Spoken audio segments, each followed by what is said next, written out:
अस्सलाम वालेकुम students. Visual basics chapter number 1 आप लोगों ने रीड कर लिया, उसका टेस्ट भी दे दिया। होप सो आपको समझ आ गया होगा। उसमें कोई चीज़ डिफ़िकल्ट नहीं थी। मोस्टली आप लोगों ने थर्ड ईयर में पढ़ा हुआ था। C++ के स्टार्टिंग के चैप्टर्स में वही सारी चीज़ें पढ़ी थी और डेटा स्ट्रक्चर्स के चैप्टर्स में। चैप्टर नंबर 2 भी मैंने आप लोगों को रीड करने को दिया था, क्योंकि उसमें बहुत सारी चीज़ें ऐसी थी जो हमने चैप्टर नंबर 8 में पढ़ी हैं, साथ साथ मैंने आपको बताई है। तो आज इंशाल्लाह हमारा चैप्टर नंबर 8 भी कंप्लीट हो जाएगा, जिसमें हम कंट्रोल्स पढ़ रहे थे। कंट्रोल्स बेसिकली ऑब्जेक्ट्स जो कि हम फॉर्म पे ड्रा करते हैं। विजुअल बेसिक में हम ग्राफिक्स बना रहे होते हैं, तो उन ग्राफिक्स को हम कैसे डिज़ाइन करते हैं, उनकी प्रॉपर्टीज़ कैसे सेट करते हैं, ये बेसिकली हमने पढ़ा है। आज के लेक्चर में इंशाल्लाह ये डिज़ाइनिंग और ये ग्राफिक्स कंप्लीट हो जाएंगे, तो उसके बाद मैं आप लोगों को थोड़ी बहुत कोडिंग इसकी स्टार्ट करवा दूँगी। कोडिंग आप लोगों के लिए आसान होगी, क्योंकि थर्ड ईयर में आप लोगों को करवाई गई है। सेंटेक्स कहीं कहीं पे थोड़ा थोड़ा चेंज होगा, मोस्टली ऐसा होगा कि सेम सेंटेक्स होगा, कंट्रोल स्ट्रक्चर्स वही हैं, लूप्स वही हैं, तो इसलिए वो ज़्यादा डिफ़िकल्ट नहीं लगना चाहिए आपको। प्लस जब हम अभी करेंगे तो वो लॉजिक्स आपके लिए हेल्पफुल हो जाएंगी। अगर आपके थर्ड ईयर के पेपर्स हो रहे हैं तो उनमें भी आपको वो हेल्प करेंगी। ये बट ख्याल रखना है कि आप लोग उनके सेंटेक्स मिक्स ना करें। सेंटेक्स थोड़ा सा चेंज होता है C++ का और विजुअल बेसिक का, बट फंक्शनिंग, वर्किंग और जो कंसेप्ट या लॉजिक्स हैं वो ऑलमोस्ट सेम ही होती हैं। पहले हम कंट्रोल्स को आज कंप्लीट कर लेते हैं। हमने डिफरेंट कंट्रोल्स पढ़ लिए थे। ये डायरेक्टरी और फाइल लिस्ट के कंट्रोल्स मुझे एज इट इज़ नहीं मिले विजुअल बेसिक में 2010 में, तो मैं आपको ये यहाँ पे प्रैक्टिकली नहीं बताऊंगी, बिकॉज आप लोगों के लिए फिर दो डिफरेंट चीज़ें हो जाएंगी। जो थे एज इट इज़, जो सिमिलर थे, वो मैंने आपको बता दी हैं। ये इंशाल्लाह आप लोगों को प्रैक्टिकली जब कॉलेज में आप लोग करेंगे तो आप इनको वहाँ पर इम्प्लीमेंट करके देख सकते हैं। आपको अगर समझ आ गई है कि जैसे ड्राइव लिस्ट और डायरेक्टरी और फाइल ये क्यों यूज़ हो रहे हैं, तो इनको आप फिर यूज़ भी कर सकेंगे। यूज़ करने का तरीका वही है जो आप लोगों ने पहले दूसरे कंट्रोल्स के लिए किया है, बस इनका फंक्शन डिफरेंट है। आज हमने टाइमर कंट्रोल पढ़ना है। आज भी जो हम कंट्रोल्स पढ़ेंगे ये एज इट इज़ मौजूद नहीं है विजुअल बेसिक में, तो मैं आपको इनको ब्रीफ से इनकी डिस्कशन हम करके, ताकि ये चैप्टर एटलीस्ट हमारा एक चैप्टर कंप्लीट हो जाए। तो टाइमर कंट्रोल, आप जैसे कोई फॉर्म या कोई एक ऑब्जेक्ट बनाते हैं जिस पर टाइमर लगाना है कि ये 10 सेकंड्स में ये काम हो जाना चाहिए, या आप कहें कि 10 सेकंड्स के बाद, आप लोगों ने समटाइम देखा होगा आपके पास एप्लीकेशंस ऐसी आ रही होती हैं या आपके पास वेब पेजेस होते हैं जिनमें आफ्टर 10 सेकंड्स कलर चेंज हो रहा है, कोई पिक्चर चेंज हो रही है, या उसकी कोई ना कोई ऑब्जेक्ट चेंज हो रही है, तो उसमें आप टाइमर को यूज़ कर सकते हैं। टाइमर बेसिकली क्या करता है, आप किसी भी फॉर्म पे टाइमर जब लगाएंगे तो उसका टाइम सेट कर देंगे कि after 10 seconds, 10 minutes, 5 minutes, 5 second, कि इतने टाइम के बाद उसमें आपने क्या चेंज लेके आना है। उसका कलर चेंज होना जाना चाहिए, उससे कोई मैसेज डिस्प्ले करना है, या उस पर कोई पिक्चर अपीयर हो जानी चाहिए। तो timer control is used to execute some statements after certain time period. For example, it can be used to change the color of form after every 10 seconds or display a message after every 5 minutes. So, sometime ऐसा होता है कि आप कोई form fill कर रहे हैं तो आपको मैसेज शो करवाना होता है कि आप 5 मिनट रह गए हैं या 10 मिनट रह गए हैं, आप ज़रा जल्दी काम कर लें, तो उस वक्त आप टाइमर कंट्रोल को यूज़ कर सकते हैं। इसकी इम्पॉर्टेंट प्रॉपर्टीज़ क्या हैं, तो हम इसमें इंटरवल सेट कर सकते हैं या हम इसको इनेबल और डिसेबल कर सकते हैं। सम टाइम ऐसा होता है कि हमने टाइमर ऐड कर दिया होता है लेकिन वो वर्क नहीं कर रहा होता, बिकॉज हमने उसे इनेबल नहीं किया होता। सो हम ये भी लगा सकते हैं उस पर कि इतने इंटरवल के बाद, इतने टाइम के बाद उसने इसको फॉर्म को, किसी बटन को इनेबल कर देना है, उसे एक्टिव कर देना है या डीएक्टिव कर देना है। This property, interval property, specifies the number of milliseconds after which the event procedure of timer will be executed. क्या हम इसमें बताते हैं कि कितनी देर के बाद हमारे जो टाइमर हमने लगाया है उसने कोई टास्क, कोई एक्शन परफॉर्म करना है। इनेबल्ड मीन इसको हम एक्टिव करेंगे या डिसेबल कर देंगे। इसमें येस और नो दो ऑप्शन होती है। येस कर देंगे तो वो एक्टिव होगा, अगर आप उसे फॉल्स कर देंगे, ट्रू या फॉल्स कर देंगे, तो वो डिसेबल हो जाएगा, अपनी वर्किंग को स्टॉप कर देगा। ओके, इम्पॉर्टेंट इवेंट इसका क्या है, इम्पॉर्टेंट इसका इवेंट इसका टाइमर ही है। कि जब टाइमर वर्किंग स्टार्ट करता है, जब इंटरवल हम सेट करते हैं और जब वो टाइम आता है और वो कोई टास्क या एक्शन परफॉर्म करता है तो वो इसका एक इवेंट अकर करता है, एग्जिस्ट करता है।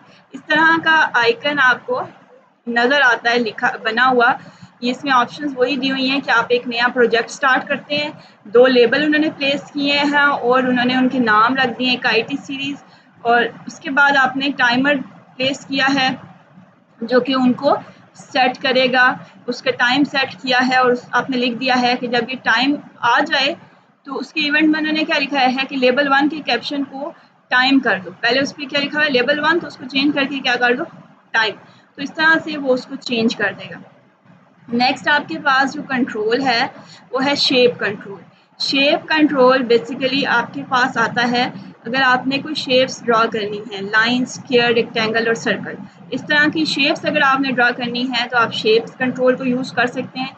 इनकी भी कुछ इंपॉर्टेंट प्रॉपर्टीज़ होंगी कि आपके पास इनका बॉर्डर जो है वो किस तरह का नज़र आए, इसके अंदर की फिल स्टाइल कैसा हो, इसके फिल कलर कैसे करें आप।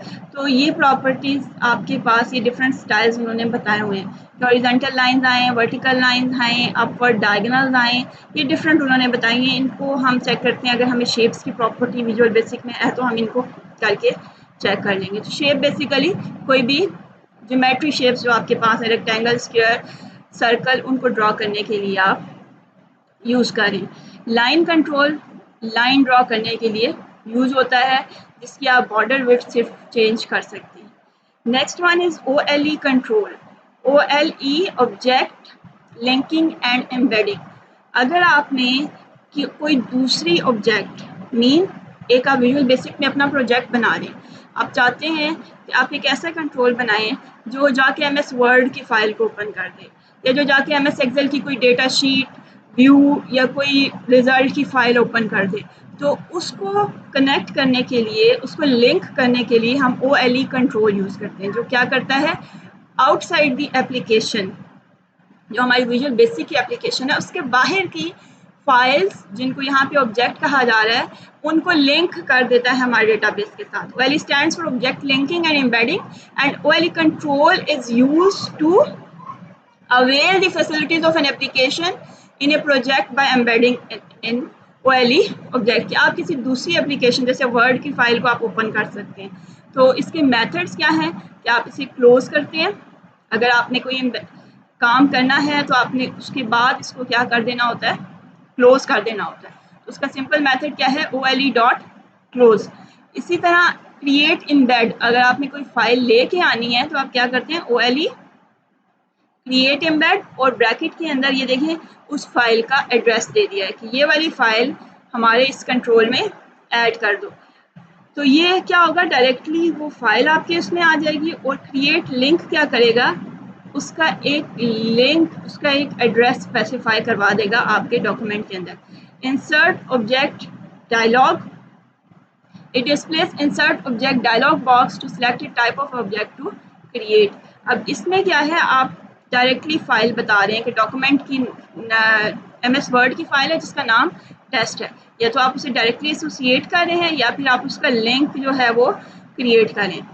ऑब्जेक्ट डायलॉग बॉक्स में क्या होगा कि आपके पास एक डायलॉग बॉक्स अपीयर होगा, उसमें से आपने ऑब्जेक्ट सेलेक्ट करनी है, वर्ड का, एक्सेल का, एक्सेस का, किसी भी दूसरी आपने एप्लीकेशन जो आपने लेके आनी है उसके लिए। और उसका सेंटेक्स या आप लिखते हैं OLE 1, ये जिस तरह कंट्रोल के नाम थे आपके पास लेबल 1, टेक्स्ट बॉक्स 1, बटन 1, उसी तरह ये जब आप ऐड करेंगे तो ये स्टार्ट में इसका नाम क्या आएगा, OLE 1।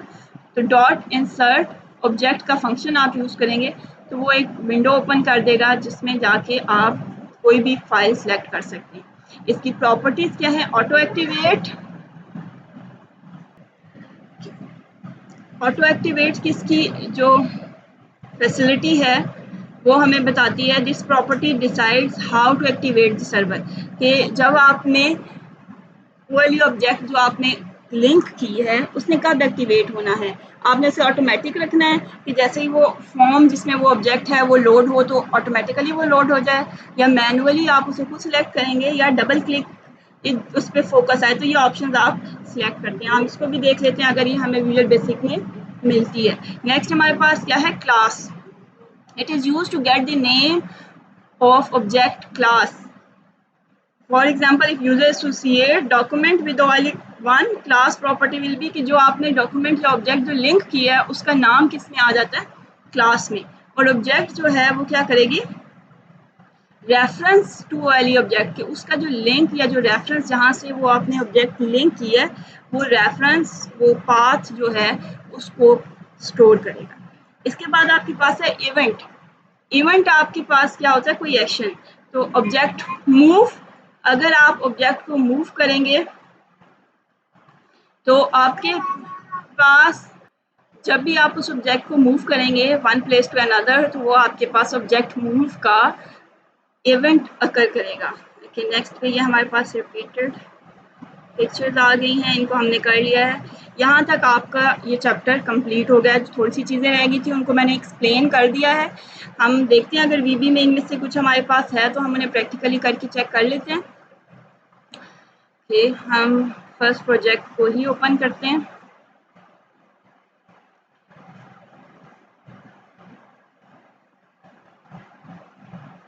मैं यहाँ पे एक और फॉर्म ऐड करवा लेती हूँ।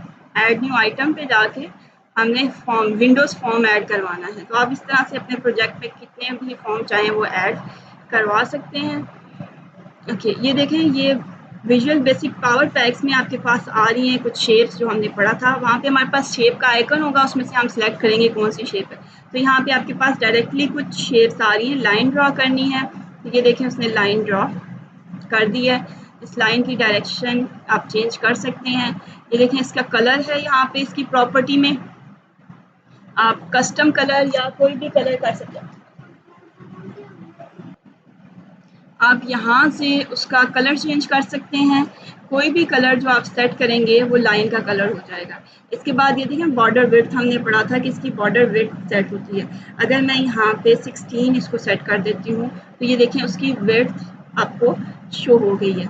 सो ये आपके पास इसकी कुछ मेन प्रॉपर्टीज़ हैं। ये देखें लाइन शेप 1 उसका नेम भी आ रहा है जिसको आप चेंज कर सकते हैं। अगर हमने ओवल शेप ड्रा करनी है तो यहाँ पे हम ये देखें ओवल शेप हमने ड्रा कर दी है। अगेन बैक कलर उसका क्या होगा, मेन उसके अंदर जो आपको कलर नज़र आ रहा है कोई भी कलर आप सेलेक्ट कर सकते हैं। उसके बाद इसका टेक्स्ट कलर क्या होगा।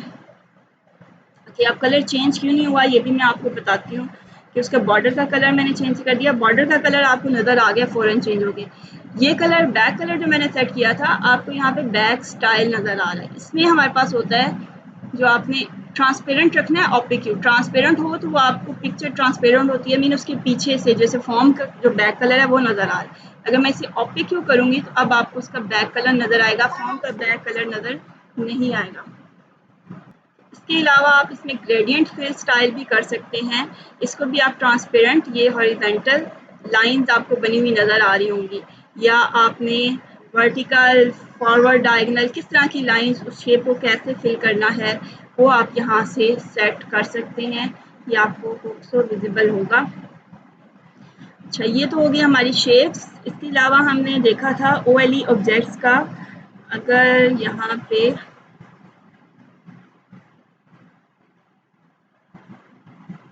ये देखें टाइमर की प्रॉपर्टी भी यहाँ पे है, आप उसे सिलेक्ट करके यहाँ पे शो करवा देते हैं। अच्छा, वहाँ पे आपको यहाँ पे टाइमर की शेप बनी हुई नज़र आ रही थी VB6 में, लेकिन यहाँ पे क्या हुआ है, यहाँ पे एक ऑब्जेक्ट ऐड हो गई है और उसका इंटरवल आपने यहाँ से सेट कर देना है, जो भी सेट करना है, और उसे ट्रू, इनेबल या डिसेबल कर देना है तो वो अपनी वर्किंग स्टार्ट कर देगा। अगर हम इसके पीछे कुछ कोड लिखेंगे तो वो काम करेगा उतने टाइम के बाद। तो यहाँ से टाइमर इंसर्ट हो जाता है। सो टाइमर के बाद हमने, अच्छा यहाँ पे देखें आपके पास एक और फैसिलिटी भी है जो हमने वहाँ नहीं देखी कि आप चार्ट्स भी ऐड करवा दे सकते हैं। अगर मैं इसी फॉर्म को थोड़ा सा बड़ा कर दूँ तो यहाँ पे आप चार्ट्स भी ऐड करवा सकते हैं। ये देखिए मैंने एक चार्ट यहाँ पे ड्रॉ कर दिया है और उस चार्ट का बैक कलर, ग्रेडियंट स्टाइल, उसी तरह से बैक इमेज आप सेट कर सकते हैं। अब ये चार्ट किन वैल्यूज़ पे बना है, अगर हमने कोई अपनी वैल्यूज़ देनी है तो ये देखें टेक्स्ट 1 उसका टेक्स्ट में आ रहा है। यहाँ पे मैं आपको बताती हूँ, ये ऑप्शंस हैं आपके पास चार्ट एरियाज़ की। एंड एनोटेशंस उसमें क्या आने चाहिए, लेजेंड्स क्या आने चाहिए, सीरीज़ क्या आने चाहिए। ये जो एक्स एक्सिस और वाई एक्सिस पे आप वैल्यू सेट करते हैं या चार्ट का जो टाइटल सेट करते हैं वो आप यहाँ से सेट कर सकते हैं। सिमिलरली यहाँ पे आप चार्ट का नेम, टाइटल, ये जो सेटिंग्स हैं यहाँ पे आप वैल्यूज उसको प्रोवाइड कर सकते हैं। तो इनको आप लोग एक्सप्लोर करेंगे जब प्रैक्टिकली वर्क करेंगे। ये मोस्टली यूज़ नहीं होता, एक नई चीज़ थी तो मैंने आप लोगों को बता दिया यहाँ पे हम इसे कैसे इंसर्ट कर सकते हैं। वी आर सर्चिंग फॉर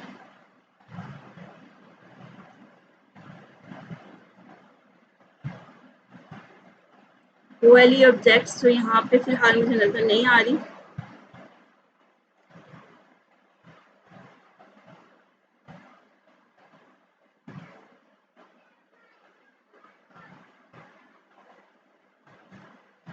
तो यहाँ पे देखें हमें स्क्रॉल बार भी मिल गई हैं जो हमने एक दफ़ा पढ़ी थी। ये देखें आप,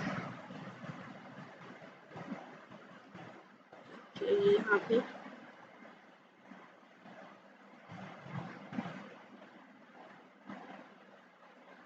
स्क्रॉल बार हमने ड्रॉ कर ली है जो आपने इसमें देखा था। इसकी वैल्यूज़, ये इंडेक्स, स्मॉल चेंज या वैल्यू विजिबल, ये हमने सेट करनी है। यहाँ से लार्ज चेंज कितना होना चाहिए, तो ये हम यहाँ से सेट कर सकते हैं। इसके बाद जितनी चीज़ें मुझे मिल रही हैं आई वांट कि वो मैं सब आपको बता दूँ।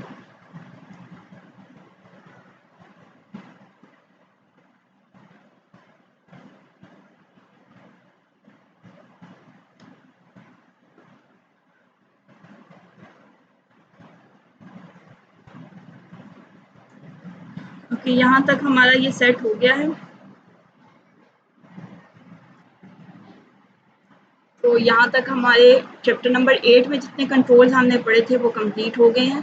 कुछ और भी कंट्रोल्स हैं जो इनमें से हम यूज़ करते हैं, लेकिन वो जब आप लोग डेटाबेस पढ़ेंगे, अभी आपका डेटाबेस का भी एक है चैप्टर है, इसमें कनेक्ट करने का एक मेथड है, तो वो हम उसके साथ देखेंगे कि हम उनको कैसे ऐड करवाते हैं और अपने इस इंटरफेस के साथ हम डेटाबेस को कैसे कनेक्ट करते हैं। तो वो इंशाल्लाह जब हम करेंगे तो तब वो काम भी हमारा हो जाएगा।